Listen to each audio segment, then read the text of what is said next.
Hey guys, I'm Chef D-Max. Welcome back to my kitchen. Today, roasted tomato vinaigrette. How great is that? Simple, healthy, goes with a million different things. So let's get it started. Click subscribe if you're not doing that already. Give me a thumbs up if you like this video and ring that bell and I'll send you new stuff I have coming up. So I'll be back in a second.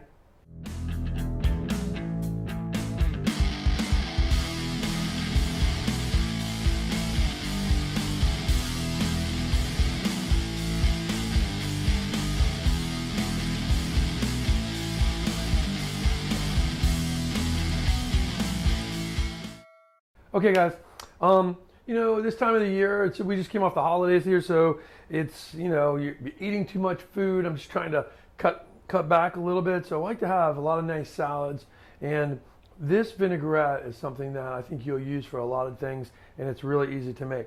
Now, a lot of people love the flavor of tomato vinaigrettes.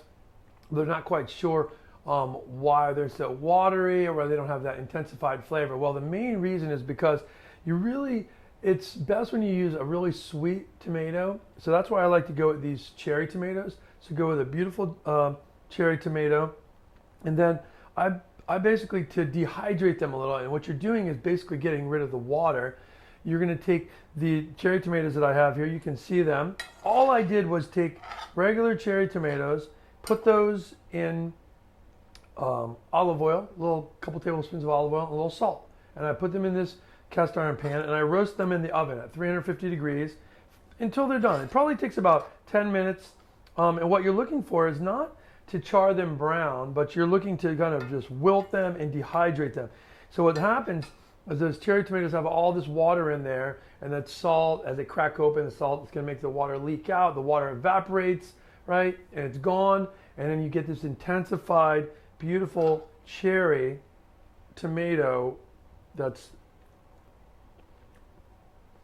really rich with flavor. It's not going to pop with wateriness, right? That's what we don't want. We want it to be kind of cooked and ready to kind of impart this beautiful cherry tomato flavor, almost like a sun-dried tomato does. And that was kind of the idea behind sun-dried tomatoes, that the tomato harvest is so big, they want to make these tomatoes last, and so by taking the water out of the tomato, it's going to make it last. Well, in essence, you're making this kind of fast sun-dried tomato by roasting this slowly in your oven. You get this tomato like this, and then it's as simple as, I'm going to take,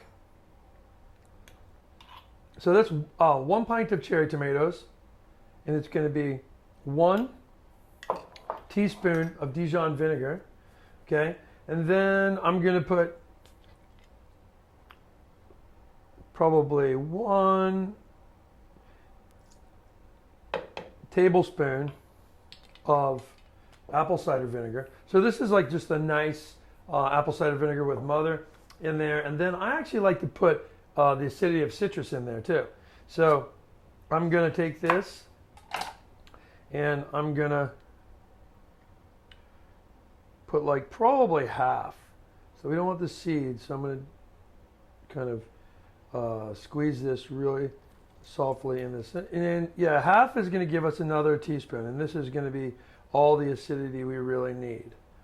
Okay, you can see how I squeeze all that out. Well, it's almost, actually, this is more of a half tablespoon. So let's say a half tablespoon of mustard and 1 tablespoon of lemon juice. See, that's the difference with citrus and season, right? A lot of times people don't know when to use lemons or limes.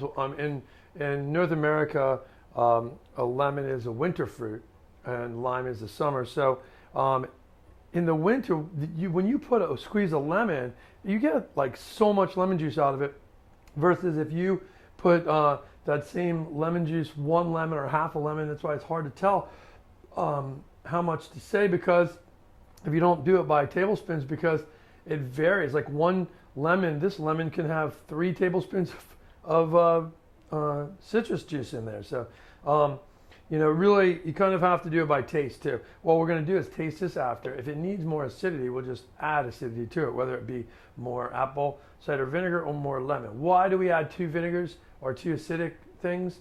I just like the variance in that. Apple cider vinegar has this really kind of interesting vinegary umami going on, where citric acid from lemons or limes, it has more of a fresh acidity.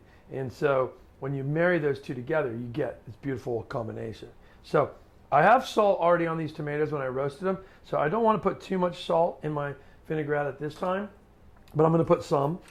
And I'm going to put some cracked pepper, okay? Just a little for flavor. It's up to you how much you want to put. And then I'm going to put just a little sprinkling of smoked paprika. And smoked paprika, you could leave this in or leave it out, whatever. And that's going to give you, I don't know, it gives you a little smokiness.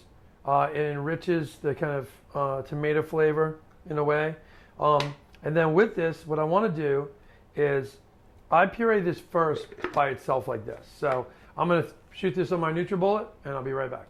Now, I'm back and I've blended this, and what I'm going to end up with is this kind of pasty tomato. Now it's very acidic. Why? Because I haven't added any oil, right? Which is fine. I'm going to add my oil to that. So, but if you want to see this at this point, you can see it's almost like this paste, like a mayonnaise almost, right? And that's because there's not a lot of water in those tomatoes, right? It's going to be just the intense flavor, the tomato, smoked paprika, and the acidity. Okay, at that point, I want to put basil in mine. You don't have to put basil in yours. I'm going to have some nice basil from the garden. Obviously, tomato and basil are a great combination, right? But I'm going to put a little in here. If you wanted to have it a little bit thinner, you could do that. And to do that, you could leave the mustard out. You don't really need the mustard. And that'll make it, the mustard actually emulsifies it and makes it a little thicker, okay? And then at this point, I'm going to add in my extra virgin olive oil, probably like 2 tablespoons of extra virgin olive oil. So we've got about, probably 1/4 cup of stuff in there, and like 2 to 3 tablespoons of olive oil. And I'm going to blend this one more time. Okay, I'm back, and I just blended that.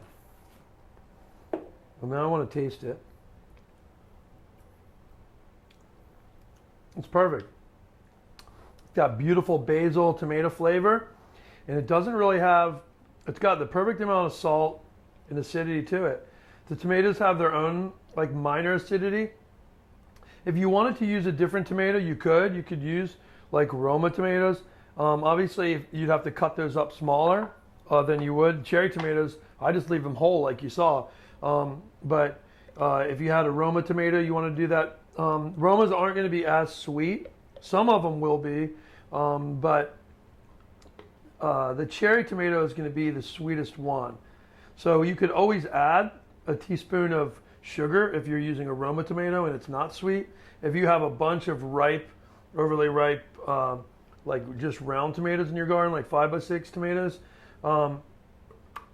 then you just you can do the same thing. You can just dice those up, add a teaspoon of sugar to it, a little olive oil, salt, the same thing, and you just roast it until it loses its liquid. The bigger the tomato is, the more liquid's going to be in it, the more liquid's going to have to come out of it. So with this, you can see this is a very creamy dressing, and I can't stop eating it because it's so delicious. But take a look at this. Look how nice that looks. So your basil's all ground up in there. You can see the little green flecks in there, and it's got a creaminess to this. Again, you could grill some chicken, have some rice, put this on there, and you got a beautiful, healthy tomato vinaigrette for that. But we're gonna make a little salad, so stay with me.